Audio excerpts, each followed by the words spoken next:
This is San Francisco's Tenderloin district. It's the San Francisco you won't find on tourist brochures.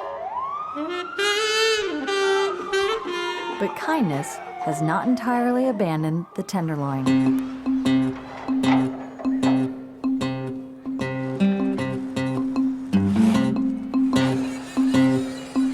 On Eddy Street, in front of Cohen Alley, you will find Michael Swain.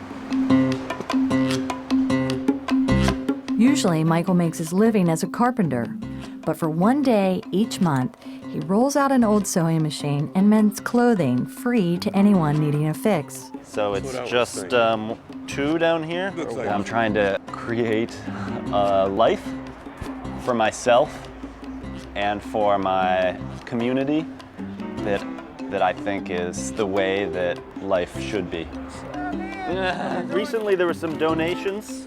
3 years ago, Michael saw a way to substantially help his neighbors in need without having to dip into the little savings that he had. He always had a knack for sewing and decided to put it to good use. I never consider myself a tailor, I consider myself a mender. After investing in an old ice cream cart and secondhand sewing machine, Michael got to work. When I first pushed the cart, I really imagined, people have holes in their stuff. I like sewing. I'll just mend things for people.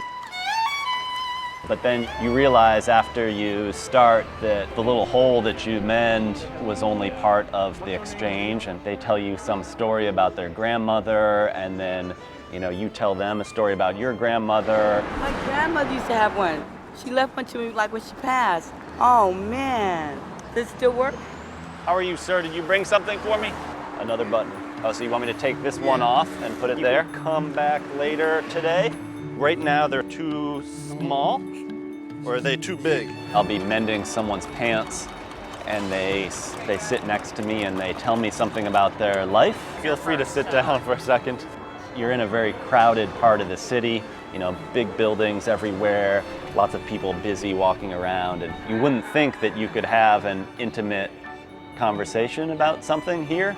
Where does your mom live? She's went on to Sewing Heaven. Sewing Heaven. Yeah, Sewing Heaven. yeah. I think the Tenderloin is a place maybe with more honesty than other neighborhoods. Happiness can be found in many places. Michael found his here in the Tenderloin. You're a good man. That's nice of you. Yes, you are, sir. You want it to be bigger. Bigger, okay. Maybe if you come back closer to 5 o'clock.